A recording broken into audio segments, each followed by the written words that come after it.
Ibrahim alayhi salam, as a young boy, when he questioned his father and he tricked the community by destroying some of those idols, and when they came back from their festival and saw the idols were smashed, he actually, when questioned, said, well, ask them what happened. If they could only speak, and they knew the idols couldn't speak, so they had beef with him.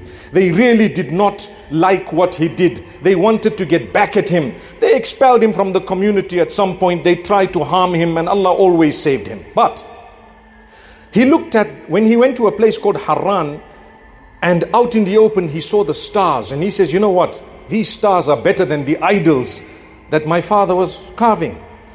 He did not worship the stars. He only considered the greatness of the stars. And then he says, no, no, no. When the stars began to disappear, he said, it can't be. This can't be my Lord.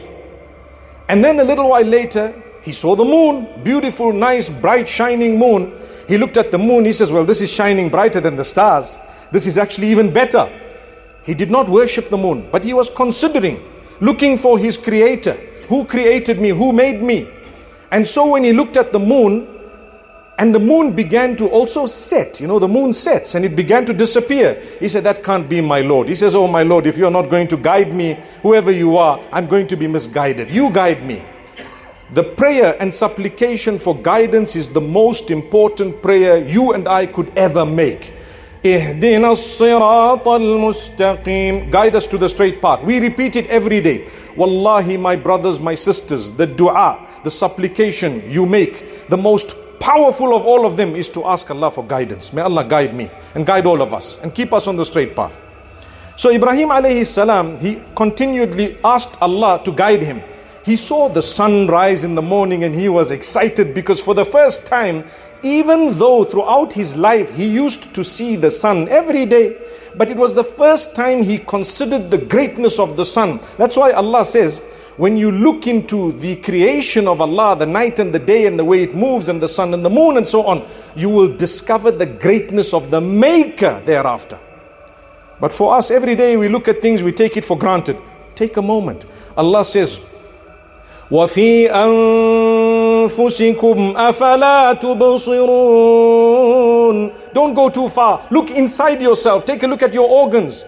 Each one of them is a sign of the existence of Allah.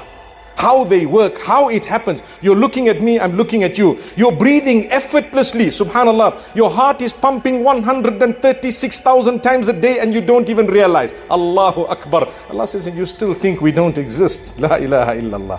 La ilaha illallah. Each one of your limbs, your organs, your ears, your lips, your nose, your nostrils, the hair in your nose and why it's there is just a miracle from Allah. It's not a coincidence. Those who tell you that are actually not even dreaming, because a dream itself is a miracle. Subhanallah. Subhanallah. May Allah Almighty grant us guidance. So Ibrahim alayhi salam looks at the sun and he says, you know what? Wow, this is bigger than all of it. Wow. He's looking, he did not worship the sun, but he's considering, where is my Maker? And then he realized something powerful, the most powerful statement, and the Quran has it in the Quran.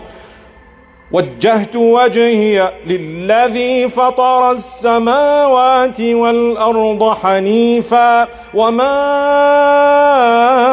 أَنَا مِنَ الْمُشْرِكِينَ. I turn my face in worship to the one who created the heavens and the earth, the skies and the earth.